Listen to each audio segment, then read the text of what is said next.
empty. The lights are off. So why are you still acting? Hello and welcome to another episode of Trench Tips. We have a meeting. I'm your host, Jack Frimston, and this is my esteemed colleague, Zach Thompson. Thank you. Thank you. Zach Thompson, it's good to see you again. It's great to be seen. In fact, it's very good to see you. Today, we're going to talk about something that me and you have both had, but something we hope we're not. When it's a jar. No, the real answer is toxic bosses. Ooh, I've had a few of these.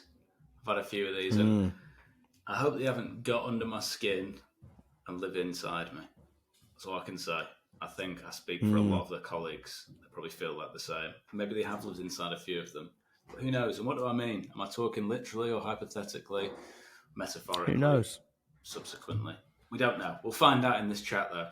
So, Jack, why don't we do this in a nice, tidy way? Why don't we talk about 5 things that you should be on the lookout for, 5 signs that you might have a toxic boss?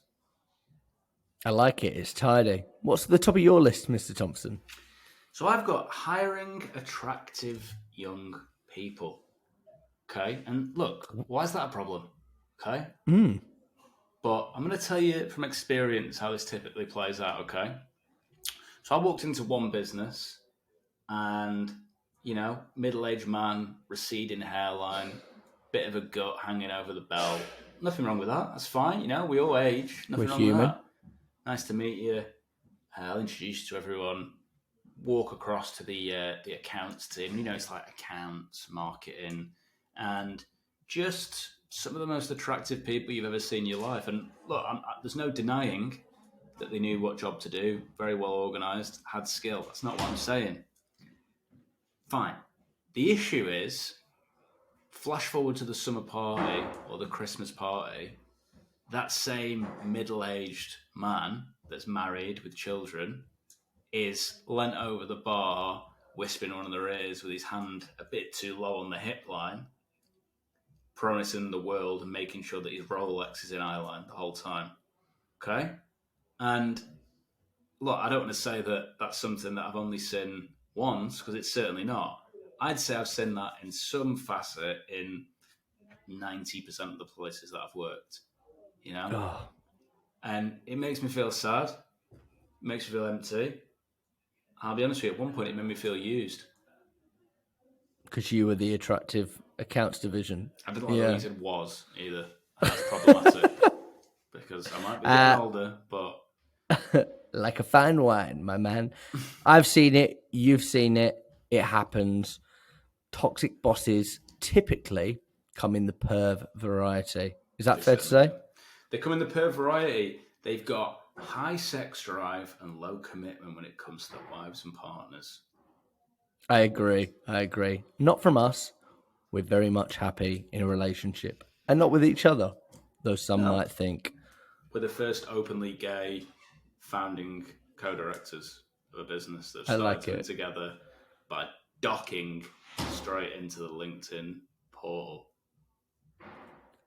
Beautifully put. Thank you. Can I check my list? Yes, please. Good. So one of the other things I think that you would spot from a toxic manager or boss is contacting you after hours. Oh, yeah. So you get home, you're tucking into your shepherd's pie, it's 7:30, you kiss your wife on her head, the kids are in bed, beep, beep, beep, beep, beep, beep. Here's a big work commitment. I'm needy. I need you to validate me after hours. Yeah.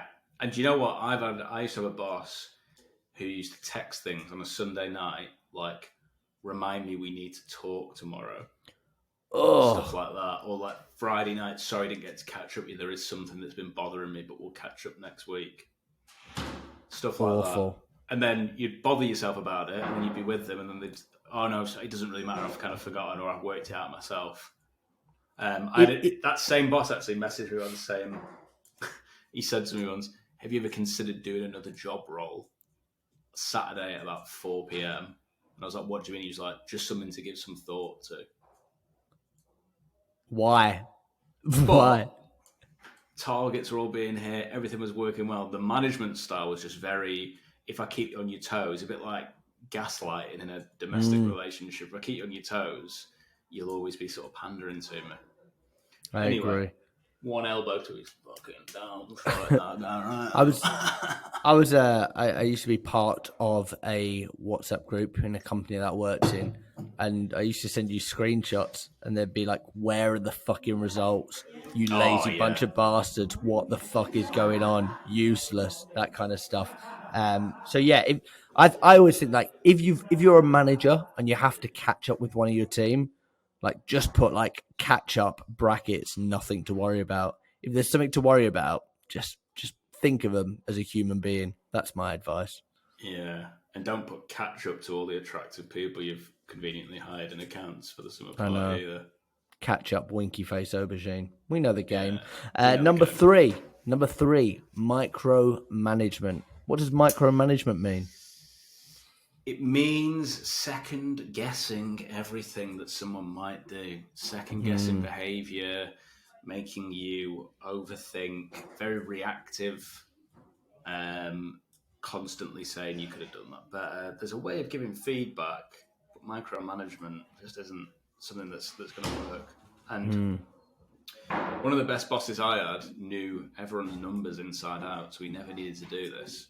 So he might know, well, that person only needs to have 4 conversations, so I'll just get out of the way till the end of the day and just monitor the conversations. Someone else might need 10 or 20 conversations to make the same thing happen. When he was off work, and a replacement would come in, so annoying. Constantly people coming over. Right then, who's getting the next deal in? Oh, how long were you in the toilet for there? Come on, deals, deals, deals. All that kind of just, what am I? A hamster on a wheel, a cog in the machine? Or am I a human being with beautiful curly hair?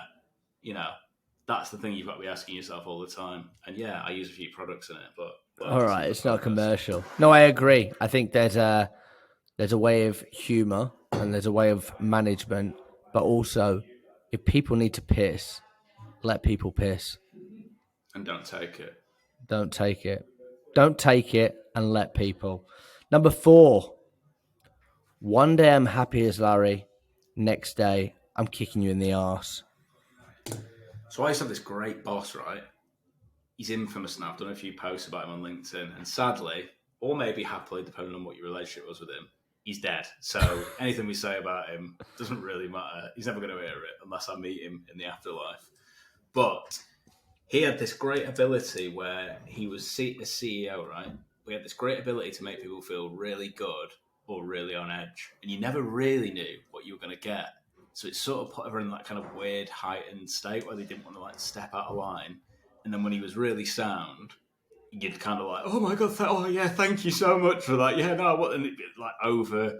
It's really weird. Again, it was like that sort of domestic abuse thing, but it's like these double doors that lead into the office, and he'd fly the doors open. Irish charismatic guy. Right then, everyone to the fucking pub. Like that at about 11 a.m. maybe. Other days he'd come in, the doors would fly open. Same way, wooden floor, bang, bang, bang, straight into his office. Be on a call, come out, pop his head around, look at you, you turn around, call's over, close the door again. Oh, Say things to an email chain while he was in there, we'll talk about this later. And then in the same day, he might be out there again, like, who wants to rack up a line or have 10 pints with me, you know? So he was totally all over the place, unpredictable. unpredictable, and probably mentally ill. And now he's dead. Well, it all adds up. I had a boss who sacked me once. I once got promoted from sales rep to manager of a sales team because the actual manager was stealing bank details. So I was Okay. 21 years old, quick first sales job in London. Bang, you're promoted now. You run this team. Got promoted. All the managers went out for lunch. Someone came for an interview, and I was like, "Oh, well, all the managers are gone, but I've been promoted, so I guess I'll just do the interview with you." Asked her a few questions, said, "Oh, brilliant, we'll get in touch, I'll let you know." Wait for them to come back. Called me in the office, bollocked me. "We were watching you on the camera. You should never have interviewed. You should have called us." Wait, I thought I was manager. I thought I was doing you a favour. You're suspended. Go home. The next day, come into the office. Best mate, we want to go for milkshakes together. We're sorry about yesterday. You can't suspend somebody one day and buy them a milkshake the next. That's always how I've lived my life. So, Do you think the milkshake brings all the promotions to the yard? and they're like, And be honest. Exactly. So yes, some bosses are bipolar. You never know. They're like a box of chocolates. So the signs nuts. Exactly. And if you spot any of these things so far, I think you need to be asking yourself, is it worth it? It's just a job, right? You're not in a relationship with someone where you have to hide under the stairs when they get home and they've had 10 pints. Yeah. It's just a job. So there are many jobs. There are many jobs out there. Number 5, the last one. Insecurity. Yeah. I mean, this happens a lot, doesn't it? They say great leaders have either an inferiority or a superiority complex. Maybe both, if you mean. But insecurity. So people who, they've got to let you know how much money they're on, and they just sort of let you know in very unusual ways in conversation that wouldn't naturally occur. You know, like, I'd love to, but just the tax bill this year is just getting about hand. Oh, what, you think that's bad? You should see the way I'm getting, dealt with by the tax man at the minute. Just unusual things like that. Talking about previous successes, never letting you have your moment. And when you do have your moment, coming and being like, yeah, nice job, buddy. Maybe you'll be like me one day. Maybe you'll get where I am. Maybe you'll get one of these. A big Rolex. Yeah. Big Seamaster. The old Scrolex. Yeah. What does your watch say? It's one of those things. If you have to tell people that you've got an expensive watch, there's probably some childhood trauma we should try to diagnose. Because let me tell you, exactly, a watch isn't going to bring daddy back. It could be gold plated. No, it's not going to make daddy love you. I'm holding out hope that mine comes back from the milk. And I know what you're thinking. Come on, Zach, you're from Blackpool. There's no way. There's no way there's milk in Blackpool. Okay, I'll take it. But yeah, insecurities come in all sorts of weird and wonderful ways. Does your success make your boss feel insecure? Does your attention that you're getting from your colleagues when they maybe find you funny or entertaining, does that make your boss react in an unusual way? The boss is just the mirror for you. I don't think my employees know too much about me because it's all about them. I don't come in every day and say, nice try, but actually I booked 10 meetings once because who gives a fuck about me? I do try and drop in there little hints from my past life. What is this? What about touring with madness? Is this madness on the radio? Do you kids know? Do you crazy cats know? Well, okay, look at this photo. Sorry, could you just take that off me?